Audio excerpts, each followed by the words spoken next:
If I was starting a brand new pen name in 2026, here's exactly what I'd do step by step. Whether you're thinking about launching your first pen name or you're ready to start fresh, this video will show you how to build smarter, faster, and with less stress than ever before. I'll walk you through how I choose my niche, plan my first books, grow an audience, and turn it into a real income stream. So grab your notebook. This one's going to save you months of trial and error. Before anything else, I'd start asking one question.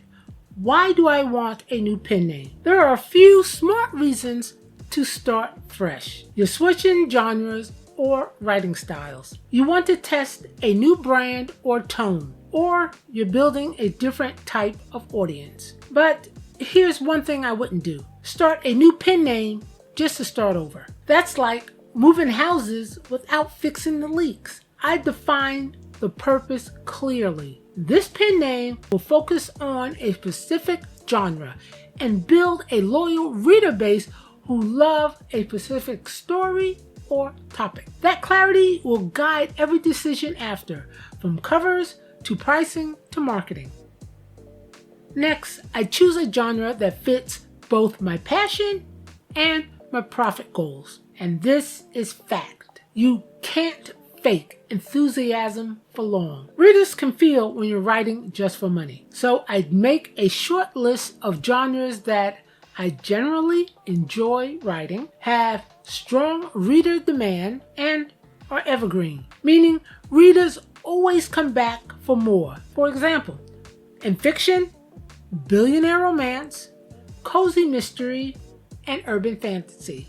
In nonfiction, mindset, manifestation, spirituality, or productivity. Then I'd study what's trending, not to copy, but to position myself wisely. I'd check the top 20 books in my genre, the familiar tropes or topics, cover styles, and keywords. Once I find a sweet spot, something that lights me up and sells, I'd commit to that niche for at least 1 year.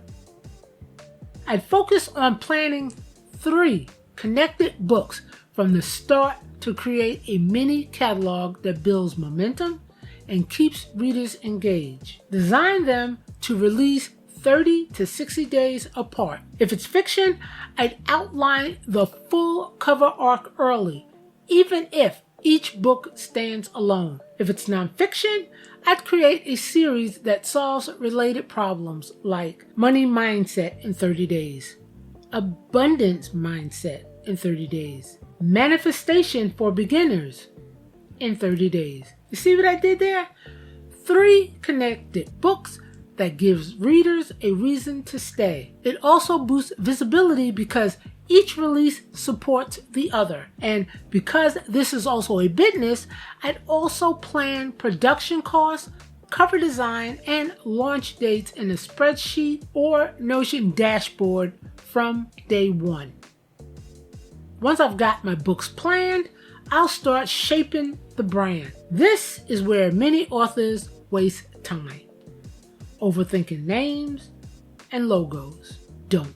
Pick something simple, memorable, and easy to spell. Then I design a quick brand kit. 2 main colors. I'd use the ones that evoke emotion in my genre. 1 font for titles, 1 for body text. A consistent tone for all my blurbs and posts. For romance, I'd go bold and glamorous.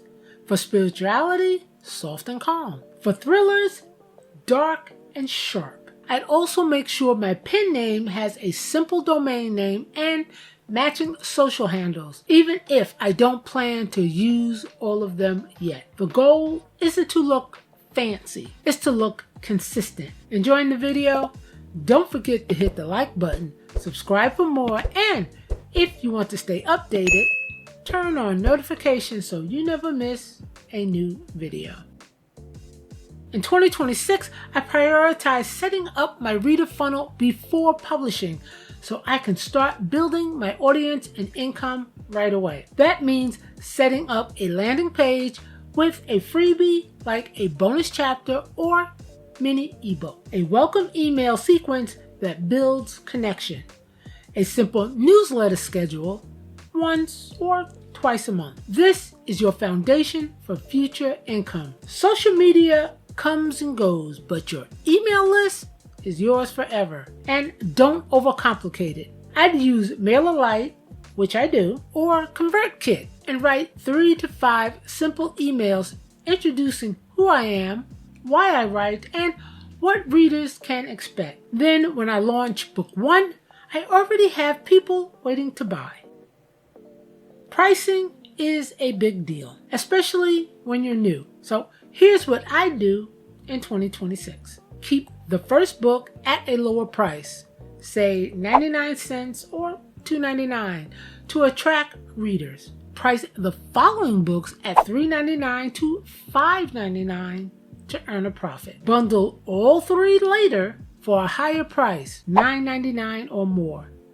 If I'm in Kindle Unlimited, I'd use the lower price to drive page reads. If I'm going wide, I test promotions on Kobo, Apple Books, and Google Play. For launches, I'd avoid wasting money on ads right away. Instead, I'd focus on building early reviews through Booksprout or ARC readers, cross-promoting with other authors in my niche. Use newsletters like Fussy Librarian or Book Barbarian for small bursts of traffic. Consistency wins over hype every time. Now let's talk about marketing, the part most authors dread. If I was starting fresh in 2026, I'd focus on long-term discoverability, not burnout. Here's what that would look like. Create 1 to 2 short videos a week on YouTube Shorts or TikTok. Share behind-the-scenes updates about writing and publishing. Repurpose that content on Instagram or Pinterest. The key is to make it repeatable. Readers want to connect, not be sold to all the time. If I'm writing a nonfiction, I'd post quick insights related to my books, like 3 mindset shifts for authors or daily habits for creativity. If I'm writing romance or fantasy, I'd post about tropes, characters, and aesthetics that my readers love. And I'd always link back to my newsletter or series page. In 2026, AI and automation tools are game changers if you use them wisely. I'd use them to help, not replace. And here's how. ChatGPT or Claude to brainstorm blurbs, titles, or content ideas. Notion or Trello to plan releases and track royalties. Canva to design quick promo images and ads. AI narration tools to create audiobook versions affordably. These tools can save hours of repetitive work and free me to focus on writing and connecting with readers. And remember, success isn't about doing everything. It's about doing the right things consistently.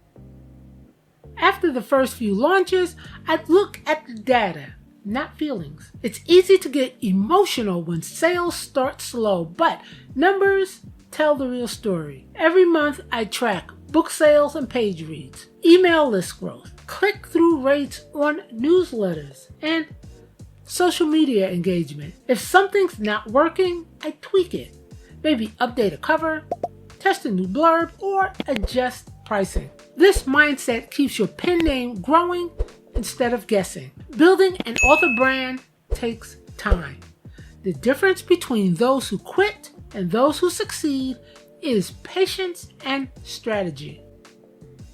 Now, let's talk about what I wouldn't do if I was starting a pen name in 2026. I wouldn't rush to publish without a plan. Split my focus between 5 genres. Rely only on Amazon's algorithm. Spend hundreds on ads with no backlist. Or obsess over sales in the first month. Instead, I'd focus on building an ecosystem. Books, readers, and systems that feed each other. By month 12, I'd aim for a steady baseline income and a small but loyal fan base. That's success worth building on. If you're thinking about starting a pen name in 2026, remember, you're not behind. The best time to begin is when you're ready to give it real focus. 2026 is a great year to start fresh. Readers want new voices, and tools for indie authors are stronger than ever. Write your story, build your system, and let yourself grow at a pace that feels right for you. You don't need fame, you just need steady effort. Every page, every post, every reader counts. If you want to stay ahead of what's coming next, then watch this video where I share 5 self-publishing changes that will matter most in 2026. It will help you plan smart and move with confidence. I'll see you there.